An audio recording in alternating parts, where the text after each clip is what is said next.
Baik, Assalamualaikum warahmatullahi wabarakatuh. Selamat datang di presentasi kelompok 2 mengenai tugas besar analisis data dari mata kuliah pengenalan komputasi. Anggotanya di sini ada Valerie dengan NIM 166217075, ada Fikri dengan NIM 166211110, ada Sahlan dengan NIM 166211170, ada Haira 166211195, dan ada Madeleine dengan NIM 166211205, dan ada Juan dengan NIM 1662125, dan ada Christina Alexandra dengan NIM 1662265. Dan yang sedang berbicara dengan Anda semua ini adalah Sahlan Safar dengan NIM 166211170. Langsung kita masuk ke pembahasan tugas 2. Poin pertama, deskripsi data. File yang kami ambil itu merupakan tentang indeks pencemaran di stasiun pemantau kualitas udara yang ada di Jakarta pada bulan Januari tahun 2020. Sesuai dengan deskripsi filenya tersebut, nama filenya pun itu adalah Indeks Standar Pencemar Udara di SPKU bulan Januari tahun 2020. Lalu format datanya itu berbentuk CSV dan sumber datanya kami dapat dari data.jakarta.go.id, yaitu situs resmi yang menyediakan dataset mengenai ISPU atau Indeks Standar Pencemaran Udara. Ukuran filenya kami dapat dengan memasukkan input sintaks yang berupa import os.stat, lalu kami masukkan file direktorinya dan .sc_size. Nanti akan keluar bentuk besar filenya yaitu 20.887 byte. Lalu mengenai dimensi datanya yaitu sebesar 155 kali 10 baris kali kolom. Itu pun sama dengan memasukkan input sintaks print df4.shape, atau tadi df4 kita itu adalah bentuk inisiasi data frame dari file yang sudah kita input. Nah, sebelumnya bagaimana untuk mengopen dataset yang kita mau di Panda? Itu adalah dengan cara import pandas SPD, lalu ada import matplotlib.pyplot.splt, itu karena nanti ke bawahnya itu bakal nge-show tentang grafik-grafik mengenai data yang sudah kami input ini. Nah, itu untuk open dataset yang tersebut. Perkenalkan, nama saya Valerie Lin dengan NIM 166211075. Lanjut untuk pembahasannya, untuk poin kedua, karakteristik data.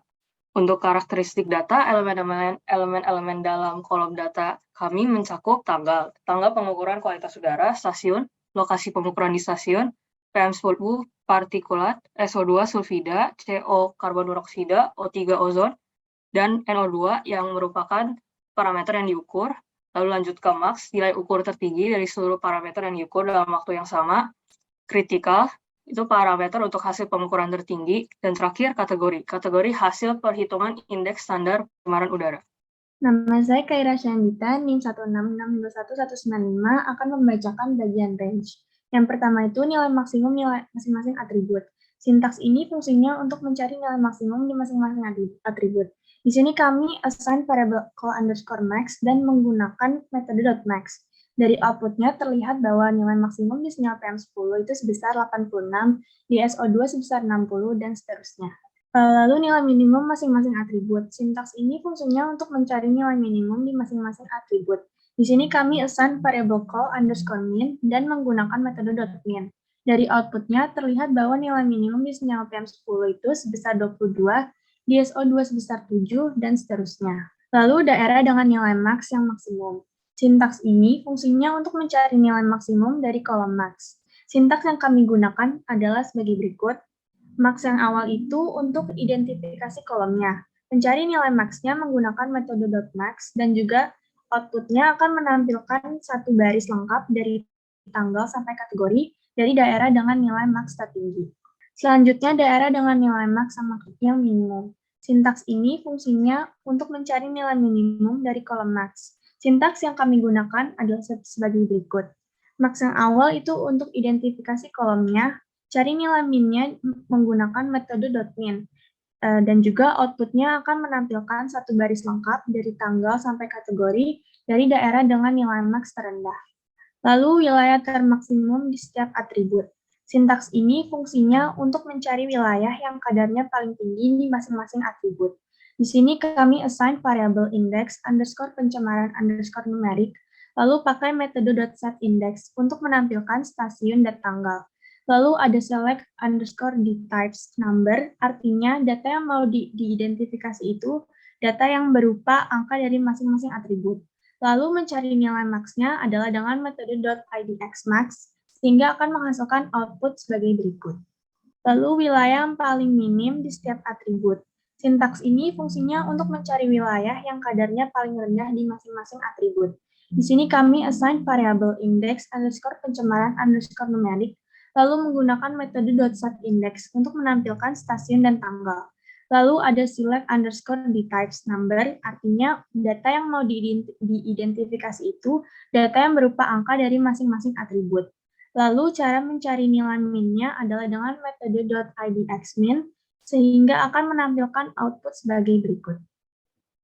Nama saya Madeline Gloria, NIM 166-21205, dan saya akan menjelaskan tentang persenan data kosong.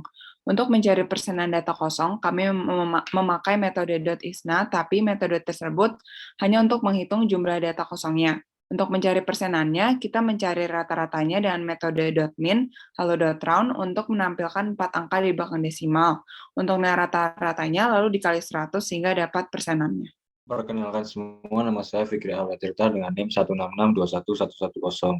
Nah, setelah mengetahui karakteristik data, kita ingin membuat statistik akan data yang sudah kita analisis di awal. Ada beberapa statistik yang akan kita cari, seperti rata-rata tiap atribut, standar deviasi, dan lain-lain.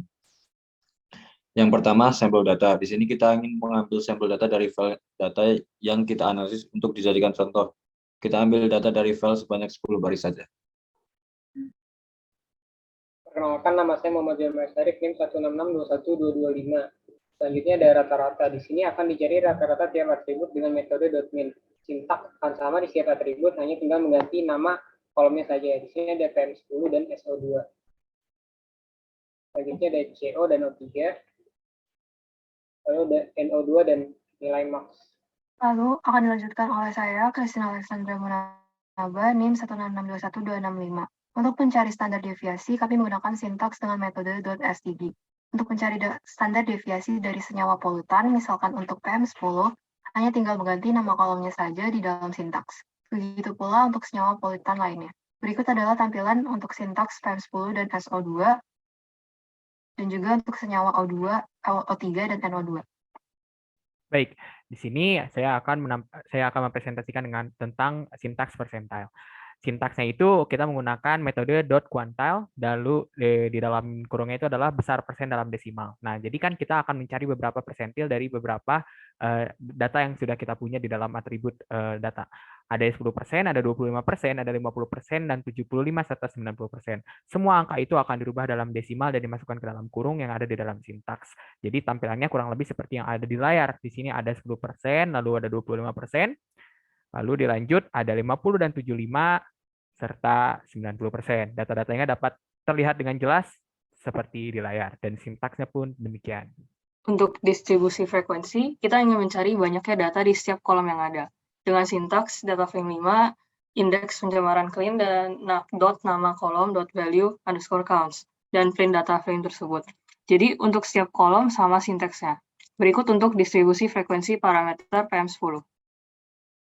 Lalu untuk SO2, CO, O3, NO2. Kecuali untuk max, di mana kita harus memakai sintaks yang berbeda karena sintaks yang biasa tidak bisa. Di sini max terdeteksi sebagai fungsi, jadi tidak bisa dihitung distribusi frekuensinya. Sehingga harus diakali sintaks alternatif seperti ini. Walaupun hasilnya keluar dalam bentuk distribusi frekuensi masing-masing tiap kolom, tapi karena angka tiap barisnya sama, jadi kurang lebih berfungsi sama seperti sintaks sebelumnya. Lalu ini untuk distribusi frekuensi critical. Dan terakhir untuk kategori. Selanjutnya itu visualisasi data. Di sini kami akan membuat visualisasi akan data yang sudah didapatkan, sehingga pembaca lebih mudah mengerti dan memahami akan data yang disajikan. Yang pertama itu penampilan hierarki dan hubungan keseluruhan bagian. Untuk sintaksnya, pertama import semua dulu seperti biasa, lalu plt.figure yang width sama height untuk mengatur dimensi grafik. Karena kita ingin membuat grafik per daerah, jadi harus dipisah dulu data per daerah dengan assign wilayah underscore kelapa gading, seperti pada sintaks berikut. Lalu baru plot grafik dengan metode plot sumbu X tanggal, sumbu Y kadar, sama untuk wilayah lainnya. PLT legend untuk menampilkan kotak keterangan untuk garis-garisnya.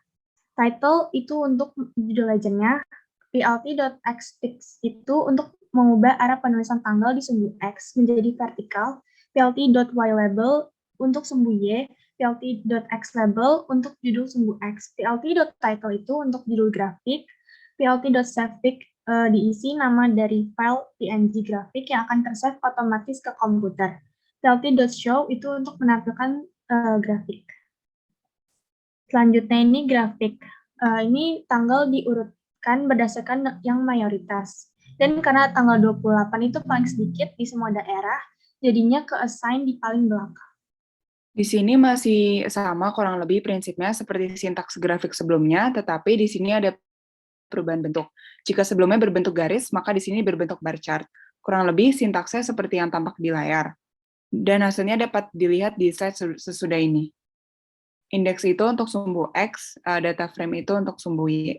Lalu perbandingan kategori. Di sini akan dibuat grafik perbandingan beberapa kategori yang sudah ditentukan dalam bentuk pie chart. Sintaksnya terlihat seperti di layar dan dapat dilihat bahwa kita akan membuat pie chart dengan membandingkan banyak indeks baik dan sedang dalam data yang kita punya. Maka hasilnya akan seperti di samping. Center circle pada sintaks di layar berfungsi untuk membuat lingkaran putih di tengah untuk modifikasi pie chart.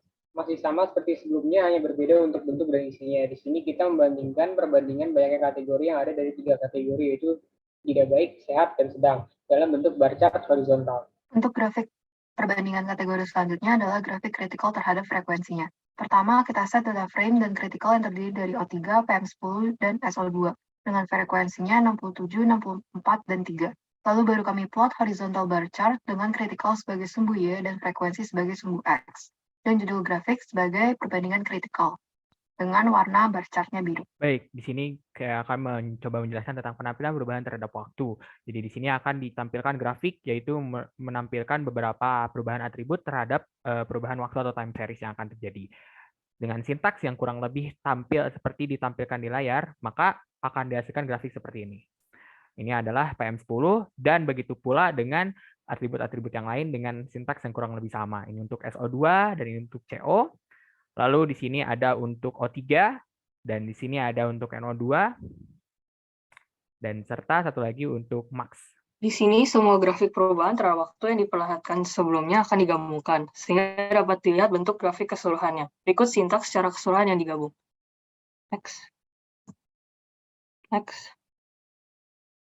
Dan berikut bentuk grafik keseluruhannya. Selanjutnya itu korelasi. Di sini berfungsi untuk mencari apakah ada kaitan dari data-data yang ada di sini. Seperti apakah berkaitan secara linear positif atau negatif setelah diplot, atau bahkan tidak ada kaitannya sama sekali. Next. Korelasi SO2 dan CO. Untuk bagian korelasi ini sebenarnya sintaksnya bukan yang ini, tetapi karena saat dicoba pakai sintaks korelasi yang terjadi malah error. Jadi kami menggunakan sintaks untuk mengeluarkan grafik scatternya. Untuk nunjukin kalau data ini tidak memiliki korelasi, ini sintaksnya. Pertama, import panda dan matplotlib. Lalu baca filenya dan lokasi lalu plt.figure untuk mengukur ukuran plotnya. Terakhir ada df.plot_scatter untuk mengambil kolom yang diinginkan, yaitu SO2 dan CO.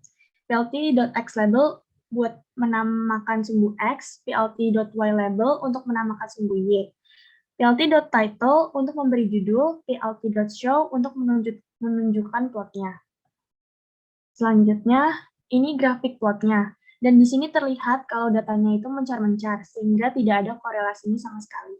Masih sama seperti sebelumnya, hanya beda di kolom yang ingin kita nilai korelasinya, yaitu untuk kolom O3 dan NO2. Import pip-nya, panda dan matplotlib, lalu baca filenya dan lokasinya.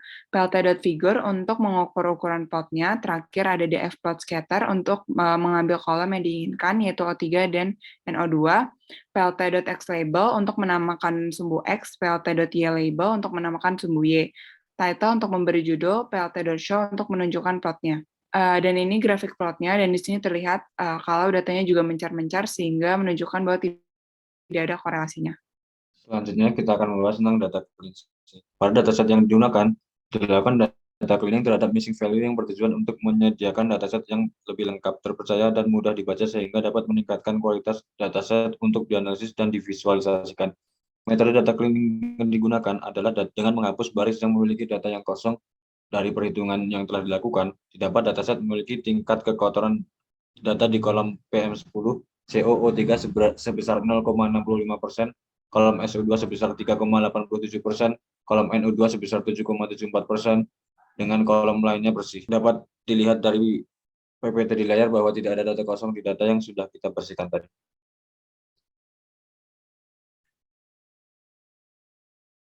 Kesimpulan, penyederhanaan data dari data mentah merupakan suatu solusi yang sangat berguna bagi orang yang perlu data secara cepat dan praktis. Misalnya hanya mencari maksimum dan minimum dari suatu subdata. Selain itu, perubahan data menjadi bentuk visual pun sangat membantu dalam menggambarkan suatu perubahan data dari waktu ke waktu dan juga membantu orang yang tergolong awam dalam memahami data secara tepat dan cepat tanpa ada kesalahan informasi. Diharapkan penggunaan penyerahan data seperti ini semakin sering digunakan sehingga pembaruan dan penyebaran informasi dapat dilakukan secara cepat dan tepat sasaran serta merata hingga daerah-daerah pelosok. Selanjutnya untuk pembagian tugas untuk pembuatan source code program dilakukan oleh Sahlan, Juan, dan saya Sandra. Untuk pembuatan penyusunan laporan dilakukan oleh Valerie dan Kaira, dan untuk pembuatan slide presentasi dilakukan oleh Fikri dan Madeleine. Berikut merupakan daftar pustaka yang kami gunakan dengan sumber Dinas Lingkungan Hidup dari website data.jakarta.go.id dan dataset indeks standar pencemaran udara tahun 2020. Baik, cukup sekian presentasi yang dapat kami sampaikan. Mohon maaf bila ada kesalahan kekurangan. Kami pamit undur diri. Wassalamualaikum warahmatullahi wabarakatuh.